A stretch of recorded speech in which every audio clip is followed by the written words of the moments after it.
Movie की शुरुआत में हम जान पाते हैं शहर में एक नया क्रिएचर आ गया है जिनका नाम रीपर्स होता है। रीपर्स इतना खतरनाक थे, वो इंसानों का खून तो खा सकते थे, साथ ही साथ वो इतना पावरफुल थे, वो वैम्पायर्स की भी खून खा सकते थे, उन्हें मार सकते थे। इसी कारण से इंसान हो या वैम्पायर्स खौफ में जी रहे थे। और रीपर्स के हेड थे नोमैक। वही दूसरी तरफ ब्लेड को दिखाया जाता है जो बेखौफ घूम रहा था और वैम्पायर्स को हंट कर रहा था। लेकिन इस बार उसे तलाश थी अपने दोस्त व्हिसलर की, जिसे वैम्पायर्स उठा के ले गए थे। ब्लेड वैम्पायर्स को पीट के उगलवा लेता है उसका दोस्त कहाँ है। फिर ब्लेड जाके अपने दोस्त को रेस्क्यू करता है। ब्लेड का दोस्त अब वैम्पायर बन चुका था। इसके बाद ब्लेड उसे घर ले आता है और यहाँ हम देखते हैं ब्लेड ने एक नया लड़का हायर किया था जिसका नाम स्कड है, जो ब्लेड के लिए मशीनें और कार बनाता था। इसके बाद ब्लेड व्हिसलर को एक अंधेरी रूम में रखता है और उसे एक सीरम देता है जिसके कारण से वो नॉर्मल हो जाता है। अब स्कड और व्हिसलर ब्लेड के लिए काम तो कर रहे थे, दोनों एक साथ ही, लेकिन दोनों एक दूसरे को बिल्कुल भी पसंद नहीं करते थे। अब दिखाया जाता है जब दोनों काम कर रहे थे तभी ब्लेड के सिक्योरिटी सिस्टम को तोड़ के दो वैम्पायर्स अंदर चले आते हैं और दोनों वैम्पायर्स खुद को कवर करे हुए थे ताकि उन पे यूवी लाइट ना पड़े। अब व्हिसलर उन पे फायर करता है, इसी कारण से उनकी लड़ाई हो जाती है और तभी वहाँ ब्लेड आ जाता है और ब्लेड के साथ उनकी बहुत ही बड़ी लड़ाई हो जाती है। लेकिन ब्लेड दोनों को बहुत ही अच्छे तरीके से मार रहा था। जब वैम्पायर्स की टीम कमजोर पड़ रहे थे तभी वो घुटने टेक देते हैं और मास्क को खोल के कहते हैं हम यहाँ लड़ने नहीं आए हैं, हम तो यहाँ एक प्रस्ताव लेके आए हैं। वो तो हमारे ऊपर गोली चली, इसी कारण से हम खुद को प्रोटेक्ट करने के लिए फाइट कर रहे थे। हमारे गुरु हाई प्रीस्ट ने आपके पास हमें भेजा है। यहाँ हाई प्रीस्ट की बेटी कहती है ब्लेड आपको तो पता ही होगा कितनी तेजी से रिपर्स फैल रहे हैं और वो वैम्पायर्स को तो मार रहे हैं, साथ ही साथ बहुत ही बेगुनाह इंसानों की भी वो जान ले रहे हैं। यहाँ ये सब सुन के ब्लेड को बहुत ही गुस्सा आ जाता है रिपर्स पे। इसी कारण से ब्लेड अपने साथियों को लेके हाई प्रीस्ट से मिलने चला जाता है। अब ब्लेड इन वैम्पायर्स के बीच में एक नॉर्मल इंसान को देखता है जो पेशे से एक वकील था और वो इन वैम्पायर्स के लिए काम किया करता था। अब यहाँ हाई प्रीस्ट कहते हैं ब्लेड तुम जान ही चुके होगे रीपर्स कितने खतरनाक हैं और वो कैसे सबकी जान ले रहे हैं, इसलिए मैं चाहता हूँ तुम हमारे साथ मिलके रीपर्स को खत्म करो। मैं तुम्हें एक टीम देता हूँ जिनका नाम ब्लड बैंक है, वो तुम्हारे लिए काम करेंगे और रिपर्स को मारने में हेल्प करेंगे तुम्हारी। अब ब्लेड को ब्लड बैंक टीम दिया जाता है, लेकिन इनमें से एक भी बंदा ऐसा नहीं था जो ब्लेड से नफरत ना करता हो। इनमें से रायन हेड नाम का एक लड़का होता है जो ब्लेड को बहुत ही ज्यादा नफरत करता है। वो ब्लेड से कहता है तुम जितना ताकतवर दिखते हो उतना ताकतवर नहीं हो, तुम ढोंगी हो। ये सब सुन के ब्लेड को थोड़ा सा गुस्सा आ जाता है, वो उसे पीट देता है और उसके सिर के पीछे एक चिप लगा देता है जो कभी भी ब्लेड के बटन दबाने पे ही फट सकता था। ब्लेड सबको धमकी देते हुए कहता है अगर तुम में से कोई भी ज्यादा होशियारी दिखाएगा तो मैं उसे मार दूंगा। अब वो ब्लेड का कहा मानते हुए वैम्पायर क्लब में चले जाते हैं जहाँ रिपर्स का हमला होने वाला था।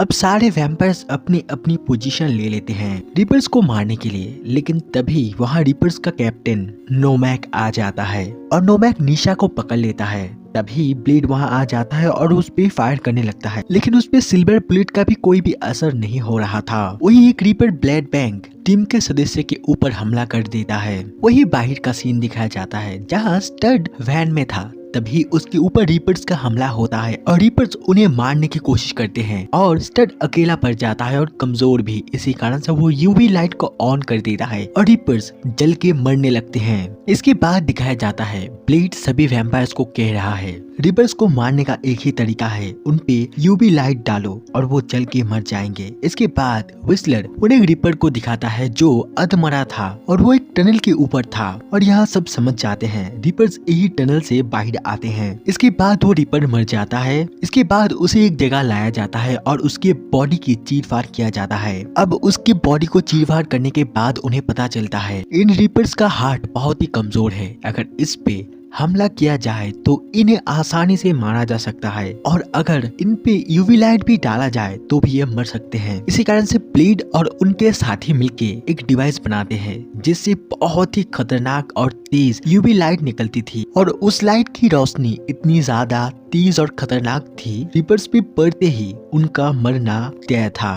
अब ब्लेड अपनी टीम के साथ उस टनल में चले जाते हैं रिपर्स को मारने के लिए। अब इनके टनल में आते ही रिपर्स को पता चल जाता है और वो बाहर निकलने लगते हैं और उन पे एक एक कर हमला करने लगते हैं और ब्लड बैंक टीम के लोगों को मारने लगते हैं। ब्लेड रिपर से बहुत ही हिम्मत से लड़ रहा था। इसके बाद वो उस डिवाइस को ऑन करता है जिसके कारण से बहुत ही तेज यूवी लाइट निकलती है और रिपर्स मरने लगते हैं। और यहाँ निशा भी वैम्पायर थी, इसी कारण से उसके ऊपर जब यूवी लाइट गिरती है वो भी कमजोर पड़ती है, उसकी शरीर आधा जल जाती है और ब्लेड निशा को स्ट्रॉन्ग करने के लिए उसे अपना खून पिला देता है। वही दिखाया जाता है व्हिसलर के सामने नोमैक आ जाता है जो कहता है डरो मत, मैं तुम्हारा दुश्मन नहीं हूँ, दुश्मन तो हाई प्रीस्ट है जो तुम सबको मेरे खिलाफ भड़का रहा है। नोमैक व्हिसलर को एक रिंग देता है और उसके कान में कुछ कहता है जिसे सुन के ही व्हिसलर शॉक हो जाता है। वही दिखाया जाता है ब्लेड के पास वैम्पायर के लॉयर आ जाता है जो ब्लेड को शॉक देके बेहोश कर देता है। अब जब ब्लेड की आंख खुलती है तो वो देखता है वो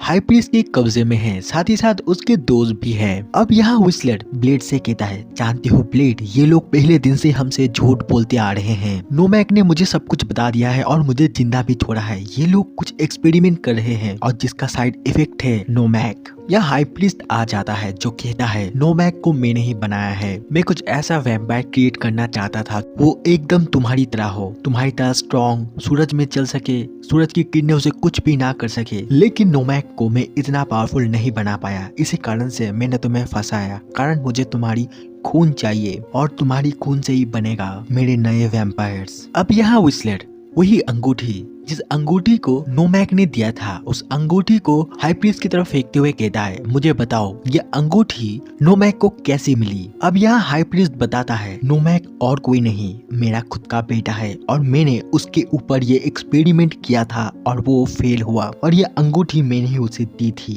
और जब ये सब कुछ निशा को पता चलती है वो बेहद ही गुस्सा हो जाती है, उसे अपने पिता से घिन आ रही थी और वो वहाँ से गुस्सा होकर चली जाती है। इसके बाद रायन हेड ब्लेड को गोली मारता है, उसे गाली देता है और उल्टा सीधा बोलने भी लगता है। यहाँ ब्लेड बहुत ही गुस्सा हो जाता है और जिस चिप को उसने रायन हेड के सिर के पीछे लगाया था उस बॉम्ब को ब्लास्ट करने की कोशिश करता है लेकिन वो ब्लास्ट नहीं हो रही थी। यहाँ ब्लेड का साथी स्कट कहता है वो बॉम्ब नहीं फटेगा और यहाँ हमें पता चलता है स्टड इन वैम्पायर्स के साथ मिला हुआ है, उसके पास भी वो टैटू बना हुआ है और वो उस बॉम्ब को लेके डायलॉग बाजी कर रहा था। लेकिन यहाँ ब्लेड के पास दूसरा रिमोट कंट्रोल भी था, वो स्विच को दबाता है, इसी कारण से बॉम्ब ब्लास्ट हो जाता है और बॉम्ब फट के स्टड की वहाँ मौत हो जाती है। यहाँ ब्लेड को बहुत ही शौक दिया जाता है, इसी कारण से वो बेहोश हो जाता है। अब यहाँ कुछ डिवाइस से ब्लेड का खून निकाला जा रहा था और वही बाहर नोमैक भी आ चुका था। वही व्हिसलर को दिखाया जाता है जो गार्ड से बहुत ही हिम्मत से लड़ता है और उन्हें मार के वहाँ आ जाता है जहाँ ब्लेड को रखा गया था। वो लॉयर को मार के ब्लेड को आजाद करता है, लेकिन यहाँ ब्लेड बहुत ही कमजोर था